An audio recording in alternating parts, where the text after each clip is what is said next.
మనకు విరోధముగా ఒకడు రాస్తున్నాడు, అతని చేరాతను సిలువలో మేకులతో కొట్టి మనకు వ్యతిరేకంగా ఉన్నది తన రక్తంతో తొడచి తీసివేశారు. ఆయనకే ఇప్పుడు వీళ్ళు రాసి పెట్టారు, నజరేయుడైన యేసు యూదుల్లో ఒక రాజు అని. అప్పుడు వచ్చి అడిగారు, అదేంటి అలా రాశారు, మార్చు. అప్పుడు ఆయన చెప్పారు, వాట్ ఐ రాట్. మనం దాన్ని ఎక్కువగా లాటిన్లో ఉన్నది మాత్రమే మనం చూస్తాం. అదేం తెలుసా? INRI, ఈసూస్ నజరేనస్ రెక్స్ యుడారియో. ఇది మనం చూస్తుంటాం, కారణం అదే వారు మనకు చూపించారు.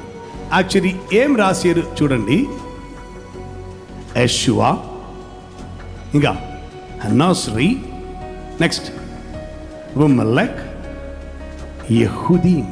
మేము మోసే ధర్మశాస్త్రానుసారంగా ఉంటున్నాం, మేము యెహోవా దేవుని ఆరాధిస్తున్నాం అని చెప్పినటువంటి వారికి ఆయన రాసి పెట్టారు YHWH. మొదటి అక్షరం చూసినప్పుడు ఈ యూదుల ప్రధాన యాజకునికి మైండ్ పోయింది, యెహోవా అని రాశారా?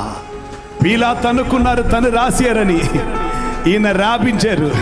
కానీ అది రాసి వచ్చినప్పుడు ఆయన చేత 3 భాషలో రాయమన్నారు దేవుడు. అప్పుడే సెట్ అవుతుంది. ఆయన ఒకే భాషలో రాస్తే ఇలా రాదు, అందుకే లాటిన్లో వారు రాసి పెట్టారు INRI. నో అలా రాయించలా. హెబ్రీ, గ్రీక్, రోమన్ అనగా లాటిన్ 3 భాషలో రాశారు. యెషువా నస్రీ మలక్ యెహూదీ. నీవు అనుకుంటున్నారు నీవు రాసి పెట్టారని కదా పిలాతు, ఆయన రాయించారు. ఆయన స్వహస్తముతో రాతి పలగలో రాశారు, స్వహస్తముతో గోడలో రాశారు, స్వహస్తముతో నేలలో రాశారు, పిలాతు హస్తముతో రాపించారు.